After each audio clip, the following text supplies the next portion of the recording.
Então, pessoal, hoje, dia 26 de fevereiro, o dia que eu estou gravando esse vídeo, naturalmente não é o dia que você está vendo, mas o dia que eu estou gravando esse vídeo, bem, é o dia da ressaca da manifestação lá na Avenida Paulista em favor do Bolsonaro, contra o STF e tudo mais, contra os desmandos do STF, melhor dizendo, né?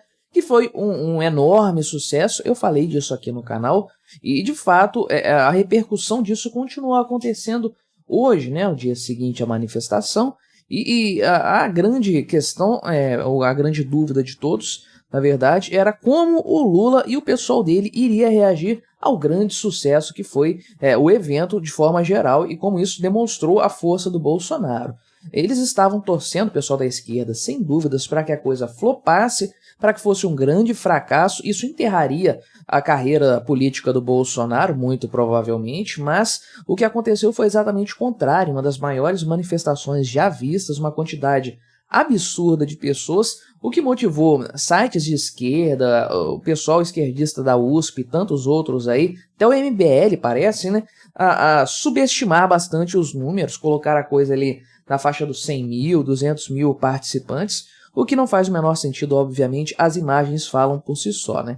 Então, vamos dar uma olhada na repercussão, o que o Lula falou a esse respeito, ou melhor, o que ele não falou, né? Mas, embora o Lula tenha permanecido calado a respeito desse tema, alguns aliados seus, gente da base governista, se manifestou com aquela dor de cotovelo, de fato, de quem não consegue arrastar tanta gente assim, nem uma fração disso, para as ruas, né? Então, vamos falar sobre isso, o que o pessoal do STF achou, na boca miúda, é claro, sobrou até para o Javier Milei. Pois é, vamos conversar então sobre isso aqui, mas antes disso, não se esqueça, deixe o seu like e o seu comentário neste vídeo, se inscreva no meu canal. Se você ainda não for inscrito, considere se tornar membro patrocinador do meu trabalho com valores a partir de R$ 1,99 por mês. Você me ajuda bastante dessa forma, pode ter certeza disso, né? Então, até o momento, o Lula não falou a respeito dessa manifestação, não comentou, não se pronunciou a respeito disso aí. Acredito que, do ponto de vista estratégico, é a melhor coisa realmente para o Lula fazer. Gostaria que ele falasse, que ele desse aqueles arroubos, aqueles chiliques dele, falando do Bolsonaro, como ele sempre fala aí nos discursos dele e tudo mais, mas acredito que o Lula está adotando essa estratégia aí porque ele sabe que não tem o que falar. As imagens são mais do que suficientes para demonstrar o que todo mundo já percebeu, a força política do Bolsonaro, não obstante tudo que o sistema tem tentado fazer com ele nesses últimos meses, até anos, né, para falar a verdade. Então, realmente, o Lula não se manifestou a esse respeito aí. Aconteceu uma coletiva de imprensa ali e tudo mais, né? Um evento em que foi feita uma pergunta a esse respeito, né? Os jornalistas, tem aquela conversa do presidente com os jornalistas no Palácio do Planalto ali e tudo mais, foi feita hoje, então, na segunda-feira, né? E aí, uma jornalista aqui do Valor Econômico, que é a Lu Aiko Ota, ela fez uma pergunta, né? Fez essa pergunta de fato aqui, sobre a manifestação, o que ele achou disso e tudo mais, e o Lula não respondeu, não falou, e os militantes do Lula que estavam presentes ali vaiaram a jornalista por ter feito essa pergunta, né? Olha que coisa maravilhosa. Na época do Bolsonaro, imagina isso aí, se os aliados do Bolsonaro vaiassem uma jornalista fazendo uma pergunta um pouco mais incômoda para ele, né? A senhora Vera Magalhães iria fazer uma notícia, uma coluna ali, reclamando, falando que é absurdo e tudo mais, sem dúvidas. Mas o Lula pode fazer absolutamente tudo, a gente sabe disso, né? Só que, embora o Lula tenha ficado quieto, então, outras lideranças políticas aí da base aliada se manifestaram a esse respeito nas redes sociais e tudo mais. Por exemplo, aqui, né, temos o caso, por exemplo, da senhora Gleisi Hoffmann, que já era esperada aqui e tudo mais que ela falasse, né, pedir anistia à confissão de culpa. Bolsonaro é réu confesso, é o que faltava depois de tantas provas, né? Não faz o menor sentido. Bolsonaro falou de anistia aqui porque na prática as pessoas já estão sendo punidas, essa é a verdade, né? Não tem culpabilidade, mas a verdade é que as pessoas estão sendo tratadas como culpados, né? Há tanto tempo aí, tem gente que não foi julgado, continua preso.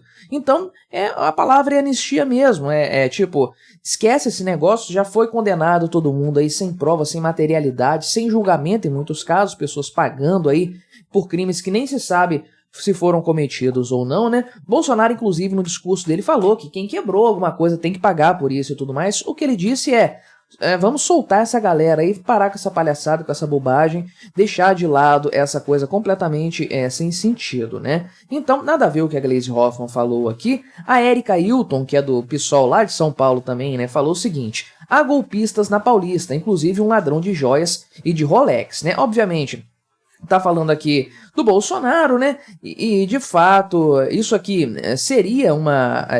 calúnia que fala quando você imputa falsamente o crime a alguém?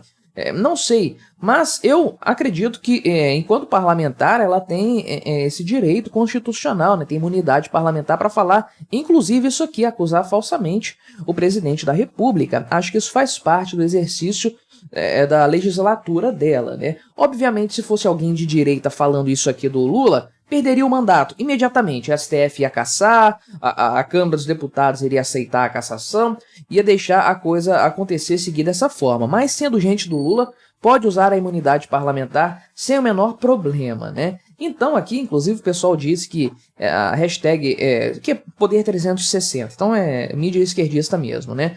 Mas hashtag flopou esteve entre as mais publicadas lá no Twitter, né? O que não faz o menor sentido, porque, caramba, se isso é flopado, meu amigo, o que é uma manifestação de sucesso? 50 milhões de pessoas que tem que participar aí, realmente uma coisa assim impressionante, né? Aí o Alexandre Padilha aqui, por sua vez, que é um ministro, aliás, o único ministro aqui que se manifestou a esse respeito, né? Ele disse o seguinte: eu não sei, acho que o Rui Costa também se manifestou, que é da SECOM, do Lula, né? Não sei se é cargo de ministério, mas enfim, ele falou o seguinte: ele publicou um vídeo antigo dele, né? Republicou um vídeo aqui e tudo mais falando do Bolsonaro e disse o seguinte: eu reafirmo que Bolsonaro é um líder de barro, um líder que não se sustenta.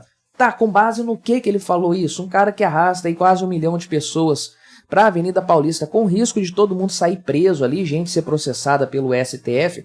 Isso não é liderar pessoas, né? Chamar as pessoas para que elas fossem espontaneamente e as pessoas foram. Isso não é ser um bom líder? Enfim, né? A Érica Hilton aqui, conforme eu falei, mencionou essa questão aí do Rolex ali, das joias e tudo mais, né? Guilherme Boulos, obviamente, sendo ali de São Paulo, pré-candidato e tudo mais, iria mencionar alguma coisa também. Disse o seguinte: é uma vergonha que alguém que sempre se elegeu vice de Bruno Covas, democrata que sempre foi contra o bolsonarismo, esteja hoje na Paulista defendendo justamente o ataque à democracia promovido por Bolsonaro. Tá falando aqui do Ricardo Nunes, que é também pré-candidato à prefeitura de São Paulo, né? Aliás, para retomar a prefeitura de São Paulo. O Danones falou o seguinte aqui, o mesmo argumento da Gleisi Hoffmann, dizendo ali que o Bolsonaro se entregou e tudo mais. Vai rodar daqui a pouquinho o André Janones com o cargo dele. A gente sabe muito bem para onde que a coisa está caminhando, né? Jandira Fegali, que é do PCdoB do Rio de Janeiro, disse o seguinte: quem está na manifestação do golpe ou é golpista ou passa pano para golpista, o que dá no mesmo, né? Dá no mesmo.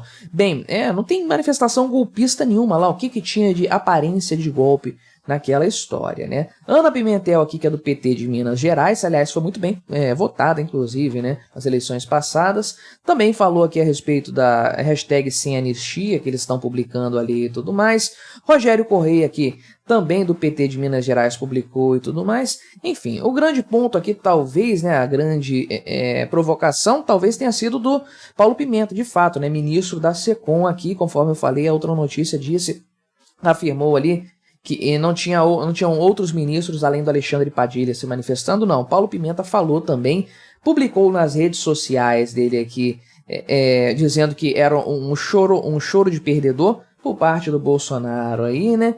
E fazendo diversas menções de forma implícita, mas todo mundo sabe que realmente trata-se, de fato, de uma indireta, muito direta para o Bolsonaro por conta do tamanho aí da manifestação, sem dúvidas, né? Já o pessoal aqui do STF, a coisa é um pouco diferente. Na verdade, os olhares estão mais direcionados para o STF, que é sempre quem está tomando a frente nessa questão de punir pessoas aliadas ao Bolsonaro por qualquer motivo que seja, né? Então, ministros que foram ouvidos aqui pelo pessoal, não necessariamente pelo pessoal da Revista Oeste, isso foi apurado pelo pessoal da Revista Oeste, mas ministros disseram aí, sob condição de anonimato, que essa mobilização do Bolsonaro foi um desespero aí por conta da operação lá da Polícia Federal e tudo mais, né? E aí um dos ministros disse aqui em off, né, para o jornal Estado de São Paulo, que essa semana, que começa agora, vai ser rica, e falou para aguardar o que virá, né? Outro ministro falou o seguinte para o site Metrópolis, né? Que